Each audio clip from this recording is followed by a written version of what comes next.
Aujourd'hui encore, on va parler d'amour. Oui, on va parler d'amour. Alors, des fois, on a des questions qu'on peut se poser sur certaines situations dans notre relation, dans le début d'une relation, auxquelles on ne trouve pas de réponse forcément. Et c'est vrai qu'en coaching privé, j'essaie d'aborder des sujets plus profondément, mais je me dis, pourquoi ne pas faire des vidéos de façon généraliste, dans lesquelles chacun pourrait se retrouver et desquelles chacun pourrait tirer l'information qui lui convient ou qui s'adapte à sa réalité.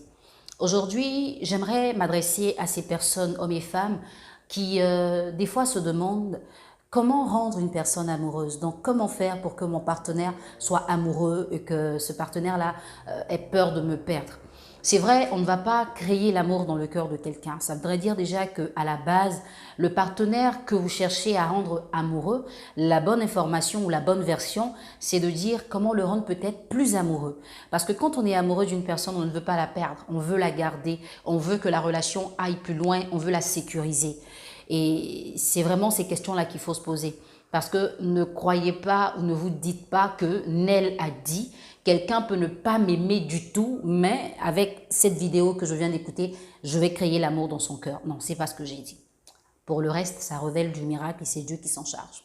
La première chose que vous devez savoir, si vous avez envie de rendre votre partenaire plus amoureux ou plus amoureuse, c'est de vous demander si ce partenaire-là veut être avec vous.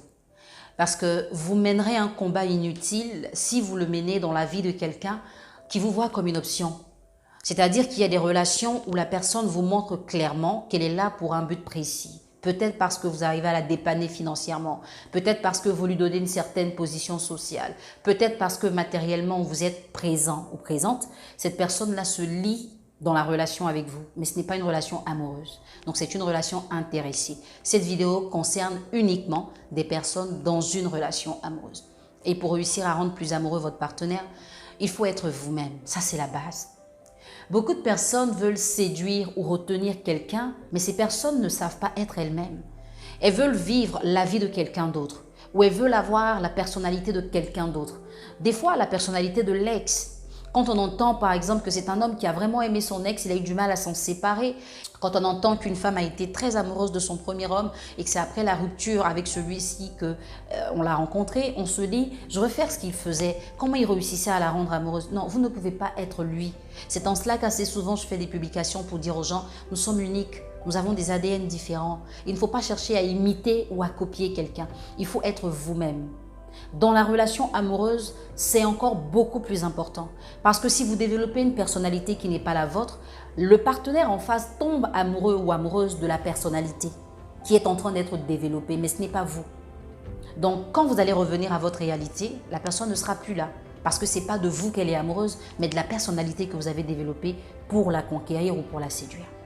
La deuxième chose que vous devez apprendre à faire, c'est de vous développer personnellement. Parce qu'évidemment, si vous n'êtes pas développé, vous ne pouvez rien donner aux gens. Je dis toujours que la relation amoureuse, ce n'est pas un endroit où on vient trouver le bonheur. C'est un endroit où on vient amplifier le bonheur qu'on a déjà. Si personnellement, vous n'arrivez pas à être développé, si dans votre vie, il n'y a pas d'épanouissement, si vous n'êtes pas équilibré, ne pensez pas que vous venez dans une relation pour gagner ces choses. Autrement, vous allez devenir dépendant. Vous allez devenir ennuyant ou ennuyante, vous allez devenir de trop dans la vie de votre partenaire. Et une fois que vous êtes de trop, la personne se passe de vous et elle recherche ce qu'elle n'a pas. Soyez une personne autonome à tous les niveaux avant de rentrer dans une relation. Et c'est comme ça que vous allez pouvoir rendre votre partenaire plus amoureux. Parce que ce partenaire-là comprend que votre vie sans lui a un sens. S'il part, vous continuerez de vivre. La troisième chose que je voudrais vous conseiller, c'est de passer des moments de qualité avec votre partenaire. Apprenez à vraiment connaître votre partenaire. Connaître son partenaire, ce n'est pas connaître seulement ses goûts de Kama Sutra, mais c'est le connaître dans la profondeur. À quel moment votre partenaire a besoin d'être seul? Donnez-lui sa liberté. À quel moment il a besoin d'être accompagné? Accompagnez-le. Il ne faut pas être en excès.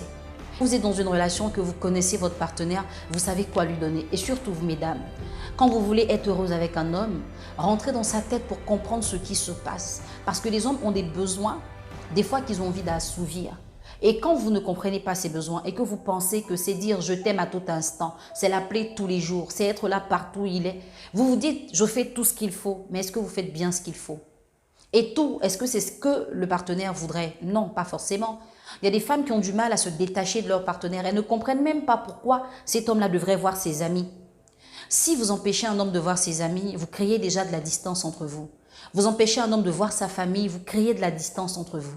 Si vous êtes trop présent dans la vie d'un homme, pensant que vous êtes en train de gagner de l'espace, vous perdez de l'espace dans sa vie parce que vous devenez un peu comme si on lui serrait le cou en fait. Quand il est avec vous, il n'est jamais heureux. Vous êtes de trop en fait, un peu comme un pointeur au départ qui vous appelle tout le temps, il vous envoie des messages tout le temps alors qu'il ne vous intéresse pas. C'est la même chose. Et l'exemple basique que je prends assez souvent, messieurs et mesdames, vous qui suivez, c'est que si quelqu'un est en train de vous poursuivre et que vous savez que la personne veut vous faire du mal, vous ne vous arrêtez pas de courir. Ce n'est pas parce que la personne après vous court que vous vous arrêtez. Plus elle court, plus vous fuyez. C'est pareil.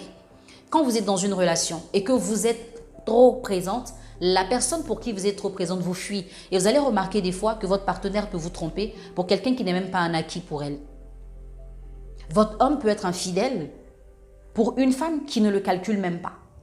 Parce que tout ce qui est acquis dégoûte en fait. Tout ce qui est acquis se maîtrise. Et en coaching, je dis souvent aux femmes, est-ce que vous apprenez à cuisiner du riz alors que vous savez le faire? Non, pourtant les sushis, oui, ça pourrait vous intéresser. Quand on a quelque chose en excès, on ne le cherche plus, on cherche ce qu'on n'a pas. Donc pour emmener votre partenaire à vous aimer encore plus, il faut pouvoir cerner ses besoins et savoir à qui vous avez affaire. Il y a des personnes qui entrent dans des relations alors qu'elles sortent de déceptions amoureuses très fortes. Là où on leur a menti, là où on les a trompés, là où on les a trahis. Dès que vous vous mettez avec ces personnes, vous commencez à faire de petits mensonges. Vous ne savez pas, mais vous créez de la distance entre vous et cette personne parce qu'elle remarque tout de suite ce qui s'est passé avant. Vous la mettez en même temps dans une insécurité qui fera qu'elle ne restera pas. Au départ, elle ne va pas disparaître parce que vous n'êtes pas un supermarché où on peut entrer et sortir. Mais vous allez créer une distance qui finira par devenir une habitude entre vous et cette personne et ce sera plus facile pour elle de passer à autre chose. Quand vous êtes dans une relation et que vous avez envie de rendre votre partenaire plus amoureux, demandez-vous à chaque fois qu'est-ce que vous auriez aimé qu'on fasse pour vous. Quand vous avez les besoins de votre partenaire, vous arrivez à les combler. Mais pour connaître les besoins, il faut le connaître. Combien de personnes prennent le temps de connaître leur partenaire? Des gens pensent que parce qu'ils ont fait 10 ans avec une personne, ils la connaissent. Non, des fois, vous ne connaissez même pas votre partenaire. Je vous le dis, au départ, quand un homme vous fait la cour ou quand une femme commence à vous intéresser, ayez toutes sortes de conversations avec elle pour savoir déjà sa vision, pour connaître ses intentions. Il y a des personnes qui s'aiment, qui sont fusionnelles à tous les niveaux, sauf sexuellement. Vous avez affaire à quelqu'un qui veut du sexe tous les jours et vous voulez du sexe une fois en passant. L'amour que vous avez l'un pour l'autre est vrai, il existe. Mais est-ce que la personne avec vous sera comblée? Non, si elle n'est pas comblée, elle ira chercher ce qu'elle n'a pas avec vous ailleurs. Mais si au départ, vous aviez pris le temps de connaître la personne ou d'apprendre à connaître la personne, vous auriez su par exemple, malgré tout ce qu'il peut y avoir, voici ce qui pourrait créer un problème entre nous. Cet homme est trop porté sur le sexe et moi, je ne suis pas portée sur le sexe. Quand vous êtes dans une relation avec quelqu'un, que vous voulez rendre cette personne-là beaucoup plus amoureuse, il faut être sincère. En cachant des choses à quelqu'un, vous l'emmenez à douter de vous. Et quand une personne commence à douter de vous, elle se détache émotionnellement de vous. Vous n'arrivez pas à maîtriser les besoins de votre partenaire, vous allez lui donner tout en même temps. Il faut aller de surprise en surprise. Il faut que vous soyez un oasis de surprise dans la relation que vous construisez, messieurs et dames. Ah oui.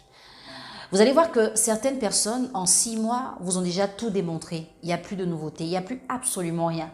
Et ça arrive des fois sexuellement. Oui. En 6 mois, c'est fini. Après 6 mois, c'est que des répétitions, c'est la même chose. Et on commence à développer ou à avoir des lacunes. Vous voyez ce que je veux dire? Alors que quand vous prenez le temps de déguster votre relation, vous emmenez le partenaire à comprendre qu'avec vous, il y a toujours des surprises. Et des surprises agréables. Qui n'aime pas le bonheur? Qui ne veut pas être heureux? Si vous savez rendre une personne heureuse, elle ne part pas, elle est là. Mais pour tout faire et pour bien faire, il faut savoir choisir.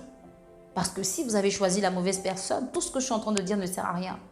Vous allez développer, vous allez faire des efforts, vous allez agir, mais ça va être un aller sans retour. Parce que l'homme va recevoir ou la femme va recevoir, mais ne saura même pas comment vous donner. Et demandez-vous aussi, avant de vouloir rendre une personne plus amoureuse, beaucoup plus amoureuse je dirais, demandez-vous si vous n'êtes pas de nature à dépendre émotionnellement. Est-ce que vous n'êtes pas de nature à avoir une insécurité sentimentale? Est-ce que vous n'avez pas des blessures internes causées par votre passé, par votre éducation, des fois même par vos parents? Parce que si vous êtes quelqu'un qui réclame tout le temps, vous épuisez la personne à qui vous réclamez. Si vous êtes une personne qui se détache trop, Vous donnez l'impression à la personne avec qui vous êtes que vous n'avez pas besoin d'elle. Et quand c'est comme ça, elle part. Je pense que vous avez quand même certaines informations avec cette vidéo. Si malgré tout vous souhaitez avoir un coaching personnel ou un coaching de couple, c'est possible. Il suffit juste de cliquer sur le lien au-dessus de la vidéo, prendre votre rendez-vous en ligne, venir au cabinet pour une consultation ou faire un coaching en ligne tout simplement. Passez une agréable journée et que Dieu vous garde.